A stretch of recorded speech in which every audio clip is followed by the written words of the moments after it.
Nous sommes ici chez Francine, au Québec, près de Victoriaville, dans un cadre absolument magnifique. Et nous allons découvrir ensemble un poulailler collectif, les cocos responsables. Bonjour Francine. Bonjour. Alors c'est quoi le poulailler collectif?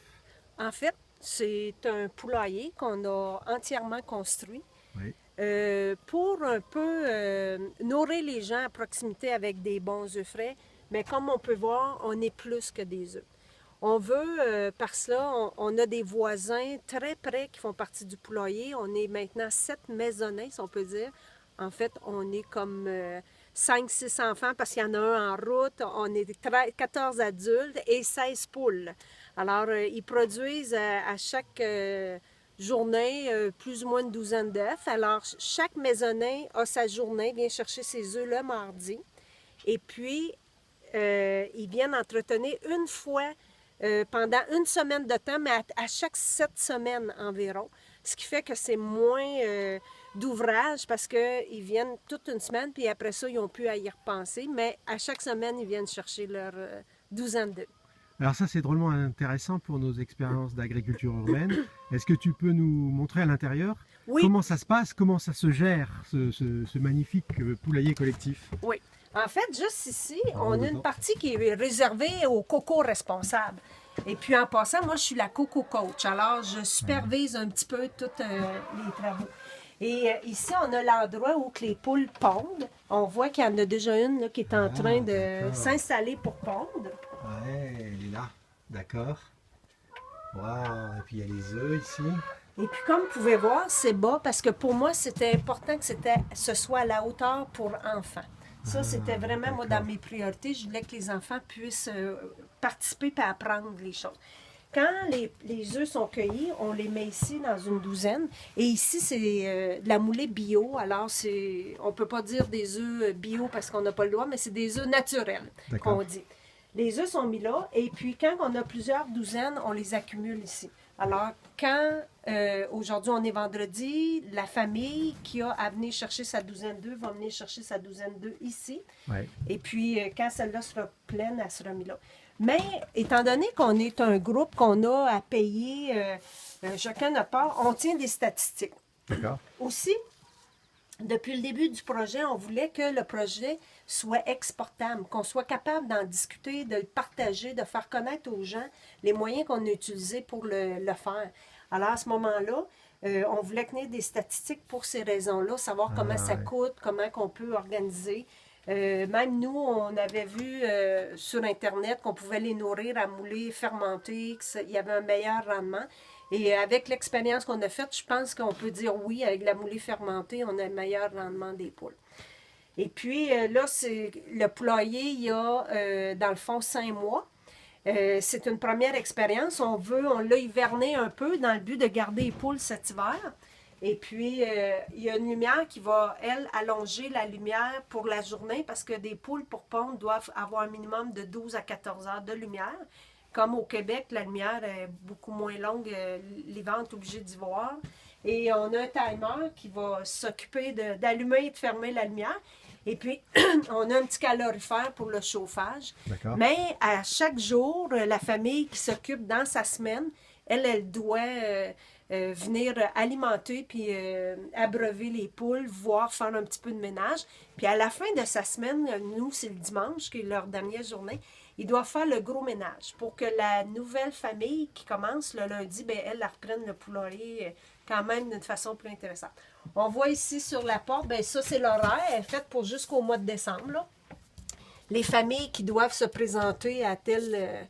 Ici, on a un numéro de téléphone privé des gens en cas de besoin. D'accord. On a même la recette de la moulée fermentée qui est inscrite ici pour savoir comment la faire. Parce que chaque famille doit faire sa portion de moulée quand c'était elle. Ce qui est intéressant, c'est qu'au début, on avait des œufs de trop. On s'est trouvé une année avec 6 douzaines d'œufs parce qu'il y a des familles, des fois, qui partaient 2 semaines en vacances, fait que là, ils ne la prenaient pas. Ou il y a des familles qui en consommaient moins qu'une douzaine. Puis là, on s'était dit, oh, on pourrait vendre. Mais là, moi, la Coco, je me suis dit, non, non, tu sais, moi, je vais être obligée de trouver les acheteurs, je vais être obligée de gérer le 5$ parce qu'on les vend 5$ la douzaine parce que c'est beaucoup moins qu'en épicerie, les œufs bio. Et puis, à ce moment-là, ce qu'on a décidé, c'est qu'on a responsabilisé chaque famille, sa douzaine d'œufs, c'est la douzaine d'œufs. Si elle est obligée de la prendre, moi, ils n'ont plus besoin de marquer comme quoi qu'ils prennent la douzaine d'œufs. Puis systématiquement, moi, j'inscris qu'à chaque semaine, chaque famille a pris une douzaine d'œufs. Et puis, s'ils en ont trop, ben, ils ont le plaisir de les donner ou de les revendre eux autres aussi. Dans le fond, c'est une façon qu'on a mis en place pour régler le problème là, du surplus d'œufs qui s'accumulait sur place. Donc aujourd'hui, on peut considérer ce poulailler collectif comme un poulailler école de l'agriculture urbaine. Oui, oui. Puis les gens, je dois dire, on est très ouverts. Les gens, on invite beaucoup de gens à venir le visiter. Les voisins, on avait même à l'inauguration, la porte ouverte, on peut dire, la première... inviter les autres voisins qui ne font pas partie du poulailler parce qu'on voulait, le temps de la construction, ils regardaient qu'est-ce qui se passe. On voulait faire connaître aux gens le projet. Puis l'idée, moi, j'aimerais vraiment le partager avec d'autres groupes qui pourraient se réunir pour faire des projets comme celui-là, d'autres municipalités. On est ouvert, nous autres, gratuitement, on va partager notre expérience. Puis, on voudrait qu'il y ait d'autres petits poulaillers qui éclosent un peu partout. Dans la ville. Dans la ville, dans le Québec. Et partout, oui. J'ai déjà eu des contacts là, au niveau du Québec, là, quand même à 3 heures de route d'ici, d'une petite municipalité qui serait intéressée là, à faire quelque chose de ce genre-là. Donc le poulailler puisse faire école. Oui. Voilà, c'est ça. Effectivement. Avant de quitter ce magnifique poulailler collectif, est-ce que tu peux nous présenter les poules? Bien sûr. Alors, je ne sais pas si je pense qu'ils sont plutôt à l'extérieur présentement parce qu'on est comme en fin d'après-midi. Voilà, on va aller voir. Quand on a fait l'acquisition des poules, on a acheté 10 poules venant d'un poulailler biologique. Fait que c'est sûr, comme les brunes, on voit qu'il y en a une qui manque un peu de plumes, là. Mais ils venaient du poulailler bio. Parce qu'eux autres, il y avait trop de coques dans leur poulailler. Fait qu'à ce moment-là, ils maganent un peu les poules. Hein. Mais sinon, on a acheté 6 neufs de cette année. Et puis, ce qu'on voit, les belles blanches, les belles brunes, c'est ceux de cette année. Qu'eux, on va hiverner. Tandis que les 10 autres, eux autres, la raison, c'est qu'on voulait que la journée qu'on emmenait les poules qui pondent déjà, tandis que les 6 qu'on a achetés, bien, ça a pris quand même 4 semaines avant qu'ils commencent à pondre. Fait qu'on les nourrit 4 semaines de temps avant d'avoir un œuf. Mais vu qu'on avait les 10 autres poules, bien, ça l'a comme un peu balancé les coûts pour pas... Puis on trouve ça long d'attendre 4 semaines aussi là, pour avoir l'œuf arrivé, là, le premier. Là. Alors, ils sont quand même assez bien installés. Ils ne sont jamais en liberté parce que la première des choses, il y a des renards. Juste la voisine s'en est fait manger 6 là, au printemps. Fait que, ils sont jamais en liberté. Aussi, il y a un chemin qui n'est pas loin. Fait qu'on ne voudrait pas qu'il y ait un accident créé par une poule dans le chemin. Ils ont l'eau de 2 façons. L'eau là-bas, dans le coin, est en direct. On s'en occupe comme pas. On lave juste le distributeur. Ici, on doit remplir. Ils ont un bac à sable. Le bac à sable ici en bas, c'est qu'ils rentrent dedans puis ils s'enterrent de sable. Puis ça permet d'enlever les poux d'après les poules. Et puis, ils ont une partie terre où ils peuvent facilement gratter. Puis régulièrement aussi, on a comme, comment je pourrais dire, les cocos responsables, on leur a demandé d'amener leur reste de table. Fait que régulièrement, on voit des gens, surtout ceux qui restent les voisins, ils marchent beaucoup, alors ils arrivent puis ils jettent...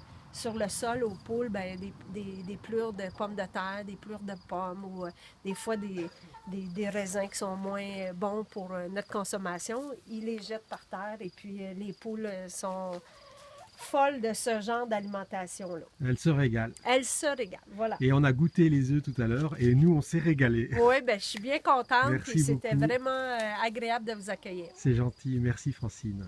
Merci.